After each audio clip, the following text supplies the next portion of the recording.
నంద్యాల జిల్లా ఆళ్లగడ్డ తహసీల్దార్ కార్యాలయం వద్ద విలేజ్ రెవెన్యూ అసిస్టెంట్లు నిరసన చేపట్టారు. తమకి ఇచ్చే నామమాత్రపు జీతానికి అధికారులు డ్యూటీల పేరుతో వేధించడం తగదన్నారు.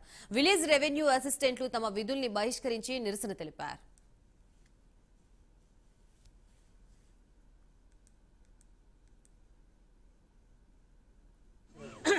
ఈ నైట్ డ్యూటీలు కానీ పగులు డ్యూటీలు కానీ వేసేదానికి లేదు. దానికి మన ముఖ్యమంత్రి గారే చంద్రబాబు నాయుడు గారే అప్పుడు ఇచ్చిన జీవో ఉంది. ఆ జీవో ప్రకారము మాకు ఏమి లక్షల జీతం ఇవ్వలేదు, 10,000 జీతం ఇస్తున్నారు. దాన్ని బట్టి మాకు ఈ నైట్ డ్యూటీలు ఈ పగులు డ్యూటీలు వేయకూడదు. మరి మేము పల్లెల్లో ఉండే వాళ్ళము, పల్లెల్లో ఉండాలా. ఇక్కడ వీళ్ళు వచ్చేసి నైట్ డ్యూటీలు పగులు డ్యూటీలు వేస్తే మాకు వచ్చేది 10,000.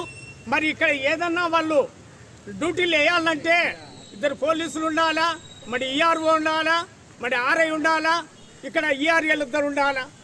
ఇటువంటి పరిస్థితుల్లో ఏదన్నా ఆల్రెడీ ఉంటే వాళ్ళు వేసేదానికి ఇంతమంది 7-8 మంది ఇక్కడ ఉంటే తప్ప పొదమై వేయకూడదు. ఎంఆర్ఓ కానీ ఆర్డీఓ గారు కానీ మరి కలెక్టర్ కానీ ఎవరు కూడా వేసేదానికి రూల్ లేకుండా మాకు ముఖ్యమంత్రి గారు ఒక జీవో ఇచ్చినారు. ఆ జీవో ప్రకారం మీరు దయ వంచి మీరు వీళ్ళు పల్లెల్లో